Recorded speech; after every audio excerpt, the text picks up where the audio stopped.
Quem tu és? Como tu te identificas? Como tu te apresentas para o mundo? A nossa identidade vai além do registro geral e da foto 3x4 na carteira. Ela também é nossa voz ao contar histórias sobre o que define ou não quem somos, quem e o que nos antecedeu e visualizar um futuro que queremos, projetado a partir do agora com traços do antes. A arte vive em nós antes mesmo de se materializar, mas somente é quando é expressa que se compartilha um pedaço do nosso infinito particular. Nossa artista convidada de hoje amplia sua voz através de canções originais e no ramo jornalístico. Ariane Telima, seja muito bem-vinda. Muito obrigado, agradeço muito a oportunidade de contar um pouco da minha história, de contar um pouco da minha trajetória, tanto na música quanto no jornalismo. Ariane, tu integras diversos estilos musicais nas tuas canções. O que isso tem a ver com quem tu és? Eu acho que isso representa muito o que eu penso como pessoa geminiana, pessoa do signo de Gêmeos. Então, essa questão da diversidade, do multi, do versátil, da adaptação é algo que eu carrego muito para mim. Eu gosto de me comunicar, eu gosto de utilizar vários estilos musicais para poder falar com vários públicos diferentes. Então, transitar por esses estilos musicais é o que me faz feliz. E por isso eu trabalho com pop, com rock, com lírico, com afrobeat, com todos os estilos que eu acho assim que não tem um rosto ou uma cor, mas sim uma voz. E se a minha voz fica bem ali, se ela cabe ali, se a mensagem que eu quero passar faz sentido dentro daquele estilo musical, eu trabalho com ele. O ano passado a gente começou a trabalhar com disco, que é a primeira vez que eu trabalho com esse estilo mais animado e dançante, que a gente lembra um pouco mais do Tim Maia, de outros artistas.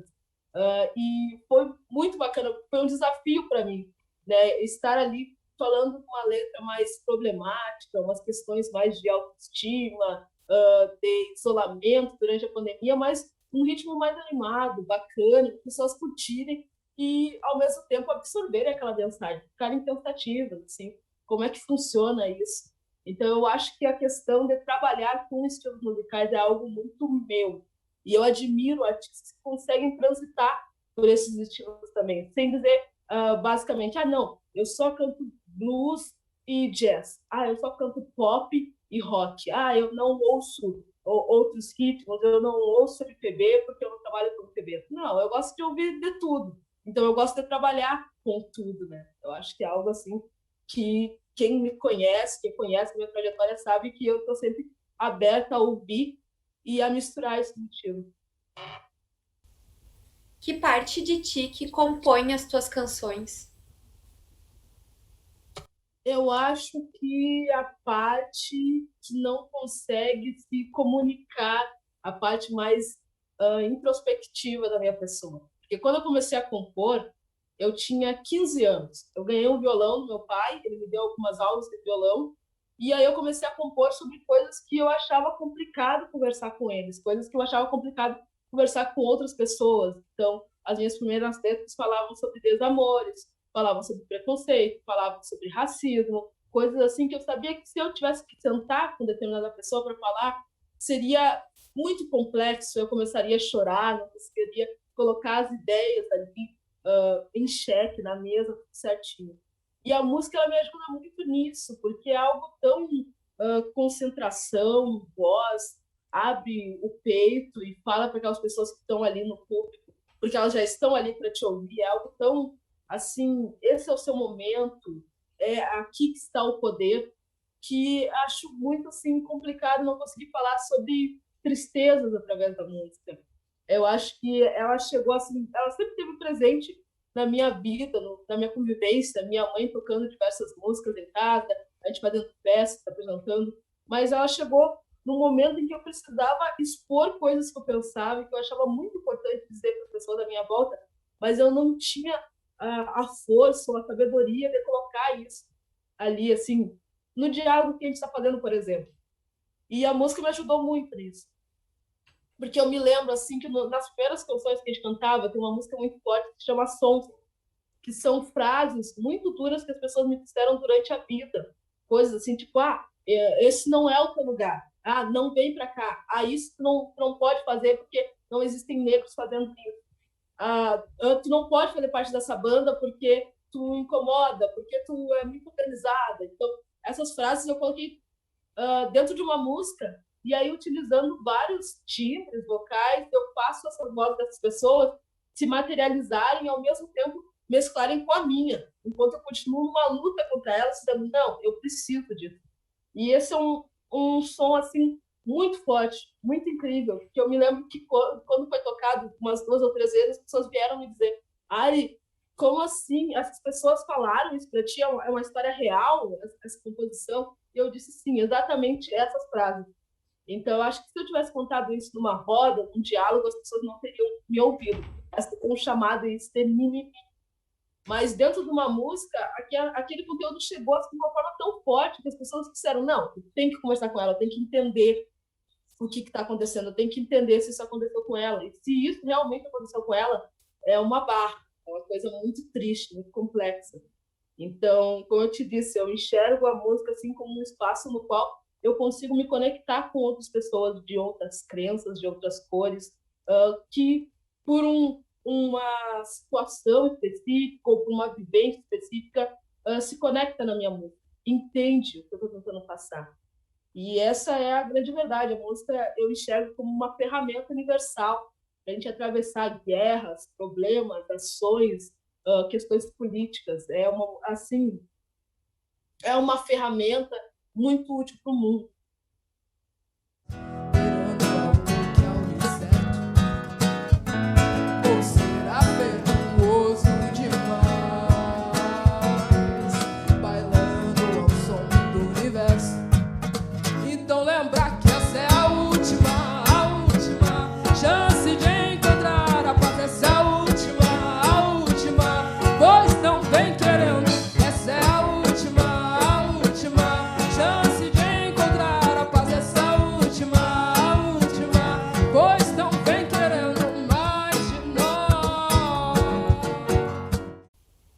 As tuas inspirações, elas mudaram desde as suas primeiras composições? Sim, elas mudaram bastante. Eu acho que na medida em que eu fui trabalhando algumas questões mais harmônicas, melódicas, musicalmente, trabalhando com outros músicos, algumas inspirações acabaram mudando. Eu ainda trabalho, né, com as questões de desamores, de desafetos, porque eu acho que é algo assim que eu, como pessoa que tem ascendente em câncer, lua em câncer, e quase todo o mapa astral em câncer, eu estou sempre amando e desamando alguma coisa, estou sempre sofrendo amorosamente, o coração está sempre quebrado ou sendo recolado. Então, ter isso nas minhas músicas é importante, dizer isso nas minhas músicas, para mim, é importante. Mas durante o tempo eu fui trabalhando com outras questões, como os transtornos mentais, a baixa autoestima, o racismo, o preconceito, que são assim composições e temas que já estão mais consolidados na minha carreira. Então, eu me lembro que Shiva foi uma das primeiras músicas que marca essa transição dos desamores para o ajudar ao mundo a enxergar os transtornos mentais, porque Shiva é uma música que pode ser cantada como uma oração. Ela começa com ei, me livra de todo mal, pois ultimamente tenho acordado achando tudo isso natural. Então, tem uma pessoa ali fazendo uma oração, pedindo para recomeçar a vida, porque está difícil, porque não poderia ser desse jeito. E isso mostra assim, todo um aspecto, porque não é só uma coisa assim, racial, é um transtorno, é um problema, é uma dor. As pessoas olham de longe e acham tudo igual. Pessoas com ansiedade, pessoas com bipolaridade, pessoas com outros transtornos. Não é assim. Cada transtorno precisa de um cuidado, precisa de um tratamento, precisa de uma mudança na vida da pessoa. Então, essa música é muito bacana para dar um exemplo de mudança assim, nas composições, porque ela é uma parte em que eu conto um pouco da minha história, como uma pessoa que sofre de depressão, de ansiedade, mas eu também utilizo assim, ideias que eu acho que são importantes, assim, que você acordar, se levantar todos os dias de manhã, olhar o sol, encontrar o seu momento, encontrar algo que te fortalece. Então, eu muito ouvi isso, muito ouvi, e eu achei que foi assim, muito incrível. E Shiva é uma referência à deusa indiana da destruição e do recomeço. Então, quando a gente entra nessas situações complexas, dolorosas, a gente precisa destruir tudo, né? Chorar o máximo que der, viver aquilo o máximo que der, entender aquilo, para depois recomeçar, para depois ser uma nova Ariane, para ser um novo João, um novo Pedro. Então, acho que essa música, assim, ela parte de um princípio muito bacana, assim, é uma canção que em todos os shows que eu fiz, as pessoas pediam, porque elas sentiam uma força, sentiam uma energia bacana para desconstruir, para recomeçar, para se sentir feliz.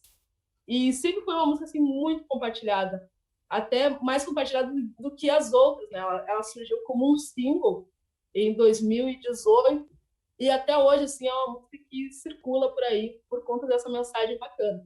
Aí vem outras músicas que também têm mensagens sobre política, sobre governo e outras questões, né, que eu acho importante da gente sempre pautar, porque quando o artista recebe esse reconhecimento, esse espaço no palco, como 13 de Maio, como outros palcos, ele precisa usar essa visibilidade para trazer à tona discussões e questões que ele acha relevantes e que são relevantes para a sociedade também.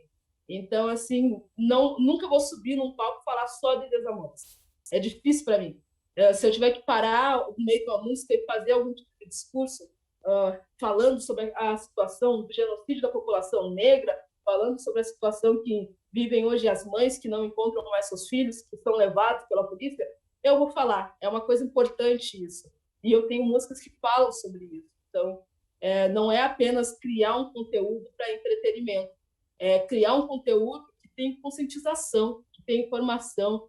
E aí eu acho que nessa parte de usar outras temáticas eu acabo mesclando um pouco com o jornalismo, porque essa é a minha grande preocupação como uma profissional, como uma artista e como uma profissional da comunicação social.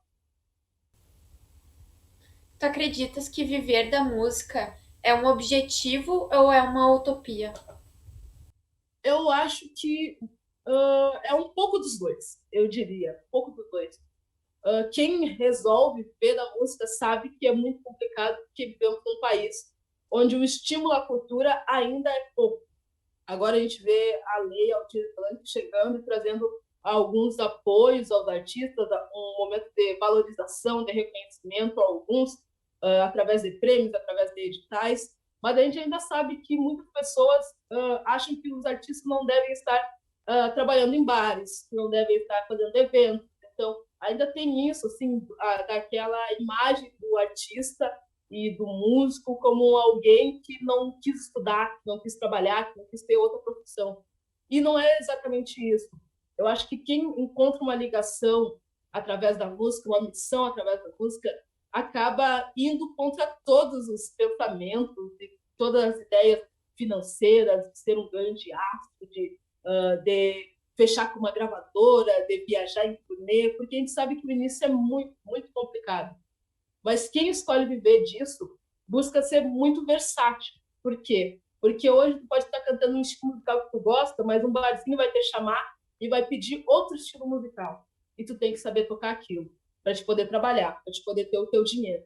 Então eu acho assim que é um pouco dos dois. Tem essa utopia, porque nem todo mundo vai ser reconhecido nessa trajetória musical, nem todos os trabalhos vão ser valorizados devidamente, nem todo o nosso dinheiro que foi investido em determinada música vai retornar, mas é assim uma situação importante porque é acreditar no sonho.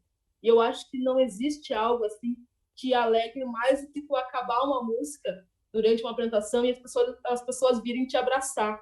Eu sinto muita falta disso porque eu acho que grande parte dos trabalhos que eu fiz durante a vida, que foram gratuitos, tinha amigos, tinha desconhecidos que vinham me abraçar e diziam: a sua música é muito importante para mim. Eu ouço, está na minha playlist, eu passo para mãe, eu passo para pai o teu trabalho. Eu acho muito incrível o que tu faz. Então, ignorar isso seria assim, e procurar um trabalho convencional seria uma loucura, porque eu acho que são esses momentos que salvam o músico, o artista. Esse reconhecimento do público, que é algo que variavelmente vem. O reconhecimento do mercado é muito tópico, mas o reconhecimento público é algo assim, é algo certo mesmo.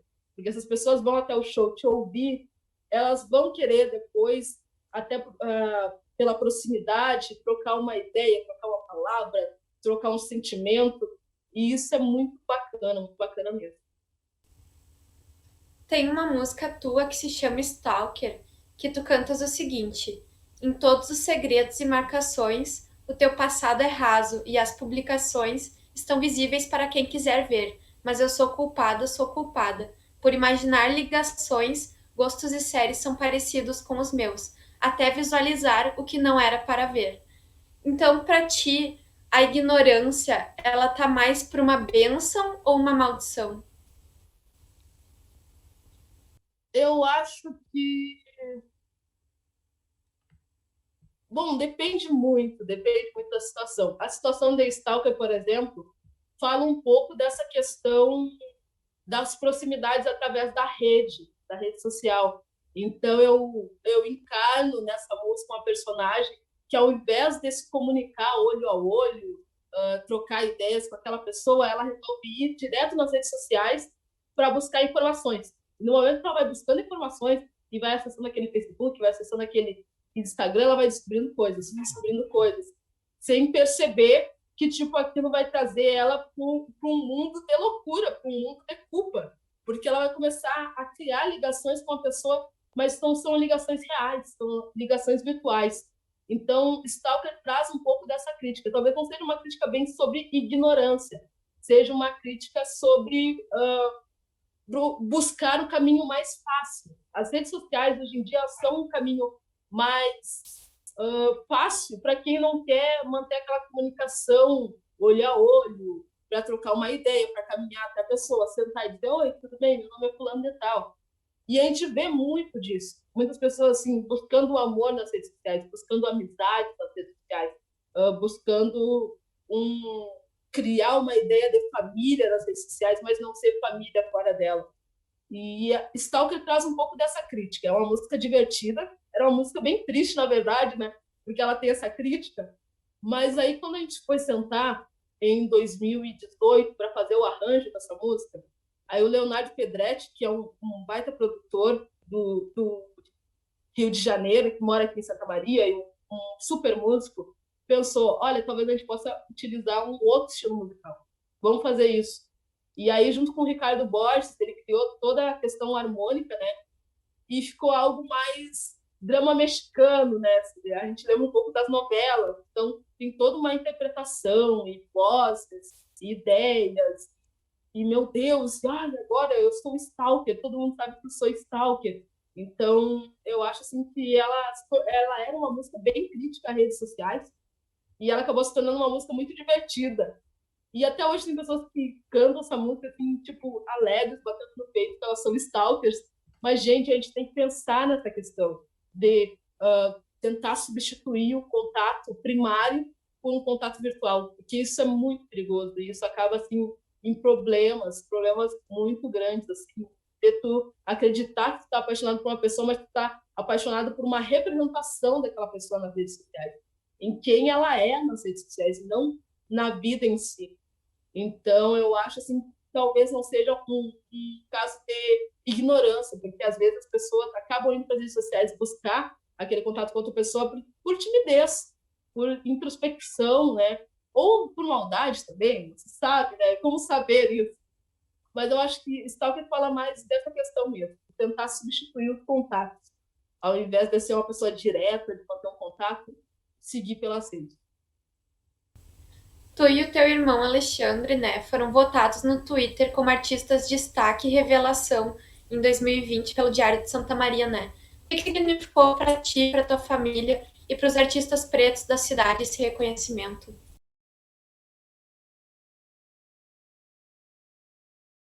Da enquete do diário. E aí acho que alguém me marcou num tweet, e aí eu fui olhar e disse: nossa, vou competir, vou divulgar para a galera, assim, ó, para a gente começar uma votação. Porque 2020 foi um ano, a gente ganhou como destaque de 2020, eu ganhei como revelação. E foi muito louco para mim, porque em 2020 foi o ano que eu menos trabalhei. Eu tinha shows no início do ano que acabaram sendo cancelados por conta da pandemia. E nesse meio tempo eu fiquei em isolamento e pegava o violão e tocava uma ou duas músicas, começava uma composição, mas nada do processo normal, que era criar uma composição, criar um arranjo, uma melodia e levar para a banda e a gente trabalhar isso. Então, todo mundo naquele isolamento não tinha como fazer isso. E foi um ano que eu andei muito parada, mas muito pensativa sobre o trabalho do artista, né? Eu sempre utilizo uma frase da Nina Simone, que é uma inspiração para mim, que diz que o trabalho do artista precisa refletir o seu tempo, refletir o que está acontecendo na sociedade. E naquele momento eu não conseguia raciocinar muito bem, porque, como eu já disse aqui, né, o contato com o público sempre foi uma coisa muito importante para mim. Aquele abraço, aquele olhar quando toca uma canção, isso sempre foi muito importante para mim. E aí, com a pandemia, a gente não tinha mais isso, a gente não tinha mais esse contato.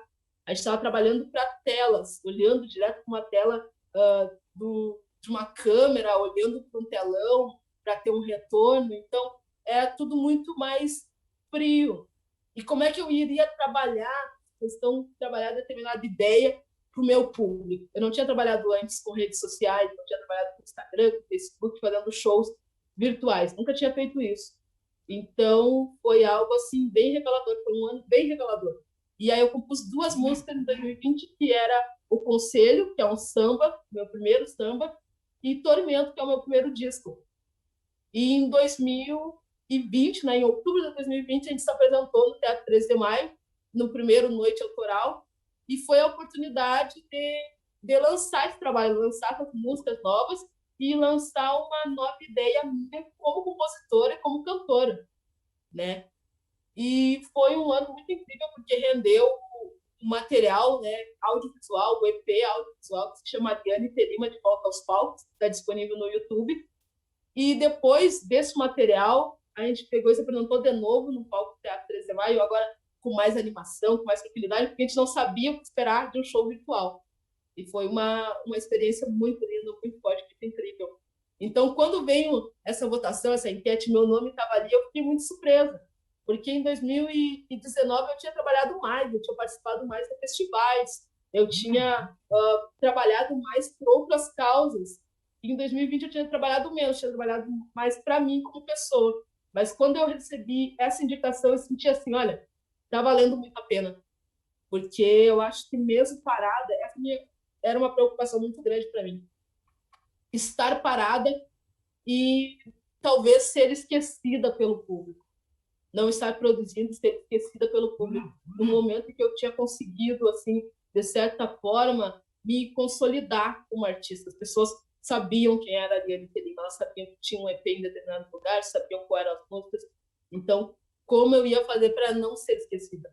E aí, com o passar dos meses, eu fui deixando essa ideia de lado, fui trabalhando mais com jornalismo, fui trabalhando mais com produção cultural. E aí, quando eu voltei aos palcos, eu senti aquela energia, aquele amor de volta, aquela sensação assim de que não importava o tempo que eu ficasse parada, o público ainda ia me reconhecer e ia vibrar comigo nas minhas vitórias. Ariane, muito obrigada pelo teu depoimento e por ter topado participar do Provocarte.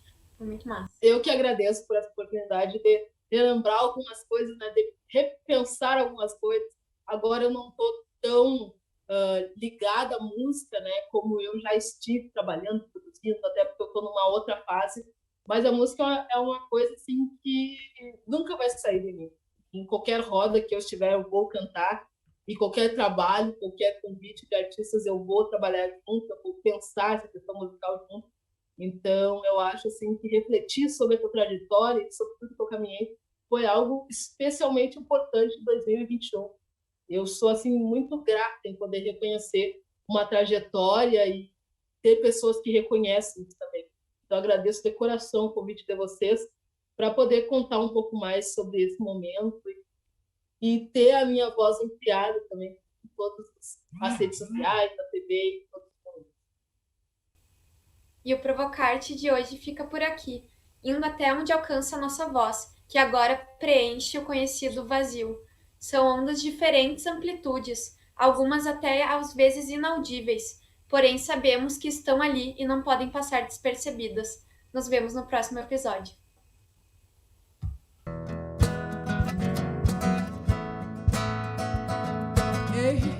Me livrar de todo mal, pois ultimamente tenho acordado achando tudo isso natural.